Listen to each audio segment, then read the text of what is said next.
এই নিলামের সবচেয়ে দামি ক্রিকেটার নাইম শেখ 1 কোটি 10 লাখ টাকায় এই বাঁহাতি ওপেনারকে দলে ভিড়িয়েছে চট্টগ্রাম রয়্যালস। প্রথম রাউন্ডে অবিকৃত থাকলেও দ্বিতীয় সুযোগে দল পেয়েছেন মুশফিকুর রহিম এবং মাহমুদুল্লাহ। 35 লাখ টাকায় মুশফিককে রাজশাহী আর একই মূল্যে মাহমুদুল্লাহকে নিয়েছে Rangpur. And 10 lakh taka for the first lot. Naim Sheikh goes to Chittagong. নিলামের রোমাঞ্চই আলাদা। এক যুগ পর ফিরেছে বিপিএলে। জমজমাট আয়োজনের শুরুতে উত্তাপ ছড়ান নাইম শেখ। নিলাম থেকে নেওয়া একমাত্র কোটিপতি ক্রিকেটার। 1 কোটি 10 লাখ টাকায় তাকে নিয়েছে Chittagong. A bid of 50 lakh taka, sir. Shariful, Abu Haider, Mahmudul হাসানও খেলবেন রয়্যালসে।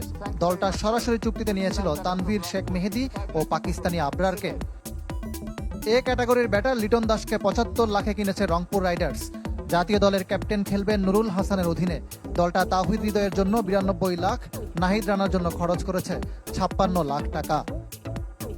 সাইফুদ্দিন, শামীম পাটোয়ারি ও মোহাম্মদ মিঠুনকে কিনতে 50 লাখের বেশি করে খরচ করেছে ঢাকা। আলোচিত সাব্বির রহমান ও নাসির হোসেনও খেলবেন ক্যাপিটালসে। তানজিম সাকিব, ইয়াসির আলী, আকবর আলী, জিসান আলম, রিপন মন্ডল, হাসান মুরাদদের নিয়ে তারুণ্য নির্ভর স্কোয়াড সাজিয়েছে হান্নান সরকারের রাজশাহী ওয়ারিয়র্স। সরাসরি চুক্তিতে নিয়েছিল নাজমুল শান্ত, তানজিদ তামিমকে। কোন ক্রিকেটারের জন্য 50 লাখ টাকা খরচ করেনি সিলেট টাইটান্স। পারভেজ ইমনকে 35, আফিফকে কিনেছে 22 লাখে। ঘরে ছেলে খালেদ, জাকির, রুয়েল মিয়া খেলবেন সিলেটের জন্য। সামাজিক মাধ্যমে আলোড়ন তুলেছে নোয়াখালী, তবে নিলাম খুব একটা মাতাতে পারেনি।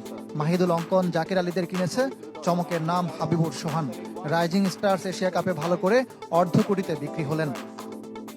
শেষ পর্যন্ত হতাশ হতে হয়নি মুশফিক ও মাহমুদুল্লাহকে। প্রথম ডাকে অবিকৃত থাকলেও দ্বিতীয় ডাকে তাদেরকে ভিত্তিমূল্যে দলে নিয়েছে রাজশাহী ও রংপুর। Player number 22.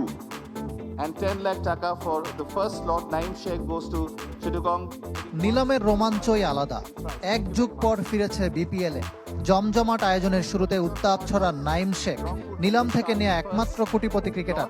1 কোটি 10 লাখ টাকায় তাকে নিয়েছে Chittagong. A bid of 50 lakh taka, sir. Shariful, Abu Haider, Mahmudul হাসানও খেলবেন রয়্যালসে। দলটা সরাসরি চুক্তিতে নিয়েছিল তানভীর শেখ মেহেদি ও পাকিস্তানি আবরারকে। এ ক্যাটাগরির ব্যাটার লিটন দাসকে 75 লাখে কিনেছে রংপুর রাইডার্স। জাতীয় দলের ক্যাপ্টেন খেলবেন নুরুল হাসানের অধীনে। দলটা তাওহিদ হৃদয়ের জন্য 92 লাখ, নাহিদ রানার জন্য খরচ করেছে 56 লাখ টাকা। সাইফুদ্দিন, শামীম পাটোয়ারি ও মোহাম্মদ মিঠুনকে কিনতে 50 লাখের বেশি করে খরচ করেছে ঢাকা। আলোচিত সাব্বির রহমান ও নাসির হোসেনও খেলবেন ক্যাপিটালসে।